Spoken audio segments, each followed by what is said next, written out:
Minute ਹੀ ਲੱਗਾ ਏ ਤੇਜ਼ਾਬ ਪੀ ਕੇ ਇੰਜ ਬਾਕੀ ਸ਼ੀਸ਼ੀ ਸੁੱਟੀ। ਮਾਮਾ ਜੀ ਯਾਰਾਂ ਭਾਈ ਵਾਲਿਆਂ ਨੂੰ ਫੋਨ ਨਾ ਕਰਿਆ ਜੇ ਮੈਂ ਤੇਜ਼ਾਬ ਪੀ ਲਿਆ। ਮੈਂ ਮਾਮਾ ਖੱਜਲ ਖਰਾਬ ਕਦੀ ਉੱਥੇ ਕਦੀ ਉੱਥੇ ਕਦੀ ਉੱਥੇ ਤੇ ਆਲੋ ਆਲ ਉਹਨਾਂ ਨੇ ਬਿੱਲ ਬਣਾ ਕੇ, ਮੈਂ ਬਿੱਲ ਵੇਖਿਆ ਉਹਨਾਂ ਲੱਖ ਰੁਪਈਆ ਬਿੱਲ ਦੇ ਦਿੱਤਾ। ਅਸੀਂ ਉਹਨੂੰ ਫਿਰ ਹਸਪੀਟਲ ਲੈ ਗਿਆ। ਉਹਨਾਂ ਜਾ ਕੇ ਨਾ ਹੱਸਣ ਲੱਗ ਗਈਆਂ ਨਰਸਾਂ, ਆਖਣ ਲੱਗੇ ਬੱਚਾ ਗਿਆ ਤੇ ਫਿਰ ਆ ਗਿਆ। ਭਾਈ ਬੱਚੇ ਨੂੰ ਚੈੱਕ ਕਰੋ, ਬੱਚਾ ਭਾਈ ਪਰੇਸ਼ਾਨ ਹੈ। ਆਂਦੇ ਨੇ ਬੱਚਾ ਬਿਲਕੁਲ ਠੀਕ ਹੈ, ਡਰਾਮੇ ਕਰਦਾ। ਘਰ ਆ ਕੇ ਕੋਈ 1 ਘੰਟਾ ਬਸ ਗੁਜ਼ਰਿਆ, ਅਸੀਂ ਇਹਨਾਂ ਘਰ ਅਸੀਂ ਲੈ ਗਏ। ਆਂਦਾ ਮੈਨੂੰ ਦਰਦ ਹੁੰਦੀ ਹੈ, ਜਲਨ ਹੁੰਦੀ ਹੈ। ਇਹਦੇ ਪਾਪਾ ਆਂਦੇ ਨੇ ਉੱਥੇ ਨਾ ਗਰਮੀ ਬਹੁਤ ਹੈ ਤੇ ਇਹਨੂੰ ਇੱਧਰ ਲੈ ਆਓ ਪੱਖੇ ਥੱਲੇ, ਤੇ ਪੱਖੇ ਥੱਲੇ ਬਣੇ ਉੱਥੇ ਜਾ ਕੇ ਲੇਟਿਆ ਹੀ ਹੈ। 20 साल के एक नौजवान ने अपनी जान ले ली तेज़ाब पी के वो बिल नहीं जमा करवा सका या बिल का जुर्माना जो 1 लाख रुपया था वो नहीं दे सका। असल वाक़या ये था कि 3700 रुपया 3 माह का बिल था और वापडा ने इनका मीटर काट के वो ले गए। और बाद में जब इनके घर फौजगी हुई तो उन्होंने ये गलती की, तो उन्होंने डायरेक्ट अपनी बिजली चला के, तो जो फौजगी वाला घर था उस पर जो मेहमान आए थे उनको चलो पंखा लगा दिया, लाइट लगा दी, तो इन्होंने उस पर लाख रुपया जुर्माना दिया और वालिद साहब को जेल भेज दिया कि तुमने बिजली चोरी की है। की वाक़या है ऐसी किस तरह होया सारा कुछ? ਵਾਕਿਆ ਇਹ ਹੋਇਆ ਕਿ ਸਾਡੇ ਕੋਲ ਬਿੱਲ ਨਹੀਂ ਤਰਿਆ। ठीक है।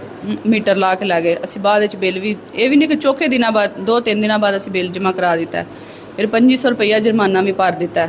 ਉਸ ਤੋਂ ਬਾਅਦ ਉਹਨਾਂ ਸਾਡਾ ਮੀਟਰ ਨਹੀਂ ਲਾਇਆ। ਉਲਟਾ ਚਲੋ ਸਾਡੇ ਘਰ 2 ਫੌਜੀਆਂ ਅਸੀਂ ਤਾਰ ਲਾਈਏ, ਉਹਨਾਂ ਆ ਕੇ ਵਾਪਟਾ ਵਾਲੀ ਪੂਰੀ ਟੀਮ ਆ ਗਈ, ਗੱਡੀ ਸਾਡੇ ਛੱਤ ਤੇ ਨਾ ਦਰਵਾਜ਼ਾ ਖੜਕਾਇਆ, ਕੋਈ ਸਾਡੇ ਛੱਤ ਤੇ ਚੜ੍ਹ ਗਏ। ਉਹਨਾਂ ਜਾ ਕੇ ਤਾਰ ਲਾ ਕੇ ਇਹਦੇ ਪਾਪਾ ਦੇ ਖਲਾਸਾ ਦੇ ਕੇ ਇਹਨਾਂ ਨੂੰ ਜੇਲ੍ਹ ਵਿੱਚ ਖਿਲਾ ਦਿੱਤਾ। ਤੇ ਬੱਚਾ ਮੇਰਾ ਬਹੁਤ ਪਰੇਸ਼ਾਨ ਹੈ। ਉਹ ਆਪਣੇ ਪਾਪਾ ਦੇ ਪਿੱਛੇ ਗਿਆ, ਉਹਨੇ ਜਾ ਕੇ ਸਾਰੀ ਸੂਰਤ ਹਾਲ ਵੇਖੀ ਹੈ। ਉਹਨੇ ਕਿਹਾ ਕਿ ਜਿੰਨਾ ਚਿਰ ਇਹਨਾਂ ਨੂੰ ਜੱਜ ਅੱਗੇ ਪੇਸ਼ ਨਾ ਕਰਾਇਆ ਜਾਏ ਉਹਨਾਂ ਚਿਰ ਜ਼ਮਾਨਤ ਨਹੀਂ ਹੋ ਸਕਦੀ। ਫਿਰ ਉਹ ਘਰ ਆਇਆ, ਉਹਨੇ ਕਿਹਾ ਮਾਮਾ ਜੀ ਪਾਪਾ ਜਿੰਨਾ ਚਿਰ ਜੱਜ ਅੱਗੇ ਪੇਸ਼ ਨਾ ਹੋਣ ਪਾਪਾ ਦੀ ਜ਼ਮਾਨਤ ਨਹੀਂ ਹੋ ਸਕਦੀ। ਫਿਰ ਚਲੋ ਜੱਜ ਅੱਗੇ ਪੇਸ਼ ਹੋ ਗਏ ਨੇ, ਜਾ ਕੇ ਜੇਲ੍ਹ ਵਿੱਚ ਬੰਦ ਕਰਨ। ਫਿਰ ਹੋ ਗਿਆ, ਫਿਰ ਉਹਨਾਂ ਕਿਹਾ ਕਿ ਲੈ ਕੇ ਆਓ ਰਸੀਦ, ਲੈ ਕੇ ਆਓ ਜਿਹੜਾ ਬਿੱਲ ਜਮ੍ਹਾਂ ਕਰਵਾਇਆ। ਮੈਂ ਕਰਾਮਤ ਦੇ ਘਰ ਗਈ ਹਾਂ, ਉਹਨੇ ਕਿਹਾ ਜੀ ਉਹ ਰਸੀਦ ਨਹੀਂ, ਤੁਸੀਂ ਵਾਪਟਾ ਦੇ ਦਫ਼ਤਰ ਜਾ ਕੇ ਉਹ ਰਸੀਦ ਲਵੋ। ਉਹ ਗਿਆ, ਉਹਨੇ ਪਹਿਲਾਂ ਇੱਥੇ ਘਰਾਣਾ ਫਰਾਨ ਹੈ ਉਹਦੇ ਘਰ, ਵਾਪਟਾ ਦਾ ਚੇਅਰਮੈਨ ਹੈ ਉਹਦੇ ਘਰ ਗਿਆ। ਉਹਨੇ ਆਪਣਾ ਫ਼ੋਨ ਨੰਬਰ ਦਿੱਤਾ, ਉਹਨੇ ਕਿਹਾ ਲਓ ਉੱਥੇ ਜਾ ਕੇ ਮੇਰੀ ਗੱਲ ਕਰਾਇਓ। ਗਿਆ ਸੁਬਾਹ 11 ਵਜੇ ਗਿਆ ਹੈ, ਸ਼ਾਮੀ ਇਸ ਟਾਈਮ ਨਾਲ ਆਇਆ। ਉਹਦਾ ਮਾਮਾ ਖੱਜਲ ਖਰਾਬ ਕਦੀ ਉੱਥੇ ਕਦੀ ਉੱਥੇ ਕਦੀ ਉੱਥੇ ਤੇ ਆਲੋ ਆਲ ਉਹਨਾਂ ਨੇ ਬਿੱਲ ਬਣਾ ਕੇ, ਮੈਂ ਬਿੱਲ ਵੇਖਿਆ ਉਹਨਾਂ ਲੱਖ ਰੁਪਈਆ ਬਿੱਲ ਦੇ ਦਿੱਤਾ। ਕਹਿੰਦਾ ਕਿ 50,000 ਜਿਹੜਾ 30 ਤਰੀਕ ਤੱਕ ਜਮ੍ਹਾਂ ਕਰਾਉਣਾ ਤੇ ਫਿਰ ਤੁਹਾਡੇ ਪਾਪਾ ਦੀ ਜ਼ਮਾਨਤ ਹੋਵੇਗੀ, ਬਾਕੀ ਜਿਹੜਾ 50 ਉਹਦੀਆਂ ਕਿਸ਼ਤਾਂ ਹੋਣਗੀਆਂ।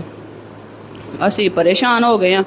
ਮੈਂ ਸਾਰੇ ਆਪਣੇ ਭੈਣ ਭਰਾਵਾਂ ਦਾ ਮੈਂ ਕਿਹਾ ਵੀ ਇਹ ਮਸਲਾ ਬਣਿਆ। ਮੈਂ ਐਡੀ ਪਰੇਸ਼ਾਨ ਆ, ਅਸੀਂ ਹੋਰੇ ਖਾਣ ਤੋਂ ਵੀ ਤੰਗ, 8 ਪੈਰ ਅਸੀਂ ਰੋਟੀ ਨਹੀਂ ਖਾਂਦੇ, ਅਸੀਂ ਪਰੇਸ਼ਾਨ ਹੁੰਦਾ। ਪਾਪਾ ਫੜੇ ਆ ਤੇ ਅਸੀਂ ਐਡੀ ਮੁਸ਼ਕਿਲ ਵਿੱਚ, ਨਾ ਸਾਡੇ ਘਰ ਲਾਈਟ ਨਾ ਪਾਣੀ ਹੈ ਨਾ ਕੁਛ, ਤੇ ਅਸੀਂ ਲੱਖ ਕਿੱਥੋਂ ਜਮ੍ਹਾਂ ਕਰਾਂਗੇ? 50,000 30 ਤਰੀਕ ਨੂੰ ਕਿੱਥੋਂ ਜਮ੍ਹਾਂ ਕਰਾਂਗੇ?